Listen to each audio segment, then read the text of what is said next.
दुनिया में जो तरक्की हो रही है या देश में कोई तरक्की करता है तो उसे जरूर देखना चाहिए, चाहे घर की टीम हो या बाहरी लोगों को मिलाकर बनाए हुए हो। जहाँ जहाँ अच्छे समूह बन गए वहाँ तरक्की हो गई। ऐसा ही देखा गया है। आपके आसपास जितने लोग तरक्की पसंद हैं वो मिलकर ही काम करते होंगे, उनका टीम वर्क अच्छा होगा। एक परिवार था, वो गरीब था, खाने को कुछ नहीं था। काफी सोचा कि काम मिले मगर काम नहीं मिला।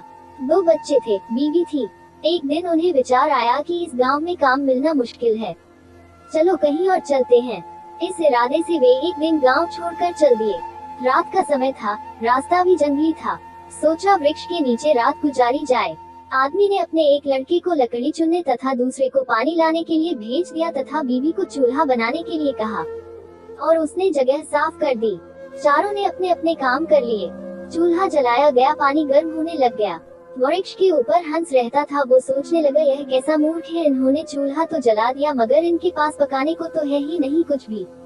हंस ने उनसे पूछा, तुम्हारे पास पकाने को क्या है? वो आदमी बोला, तुझे मार के खाएंगे। हंस बोला, मुझे क्यों मारोगे? आदमी बोला, हमारे पास न पैसा है और न ही सामान, तो क्या करें? हंस सोच में पड़ गया।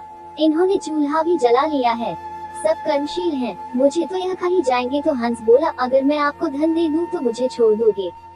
घर का स्वामी बोला, हाँ छोड़ देंगे। हंस कहने लगा, मेरे साथ चलो, मैं तुम्हें धन देता हूँ। हंस उनको थोड़ी दूर ले गया और चोंच से इशारा किया और कहा कि यहाँ से निकाल लो। उन्होंने गड्ढा खोदा और वहाँ से धन निकाल लिया। हंस का धन्यवाद करके वापस अपने गांव आ गए और एक ही दिन में खूब मौज से रहने लग गए। अब उनके घर में किसी चीज की कमी नहीं थी। पड़ोसी ने देखा कि इस परिवार के पास ऐसी कौन सी चीज आ गई जो इनके पास इतना कुछ आ गया। उसने छोटे लड़के को बुलाकर सारी बात पूछ ली कि पैसा कहाँ से आया है। उनके भी 2 बच्चे थे, उन्होंने भी ऐसी योजना बनाई और चल दिए। उन्होंने उसी वृक्ष के नीचे डेरा लगा लिया।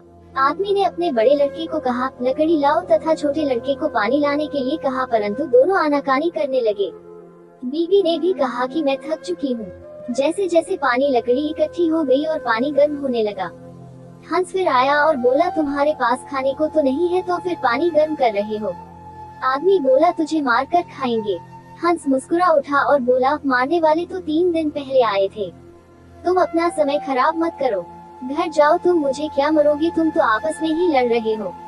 जिन्होंने दूसरों को जितना होता है वे खुद नहीं लड़ते। संसार का नियम भी ऐसा ही है। जिन लोगों ने तरक्की करनी है वे मिलकर चलते हैं और आज भी संसार में उनका ही बोलबाला है। जो आपसी तालमेल में रहते हैं वे ही समाज रूपी हंस को जीत सकते हैं। ये कहानी आपको कैसी लगी हमें कमेंट करके बताएं। अगर चैनल पर पहली बार आए हैं तो एक लाइक और चैनल को सब्सक्राइब करें। धन्यवाद।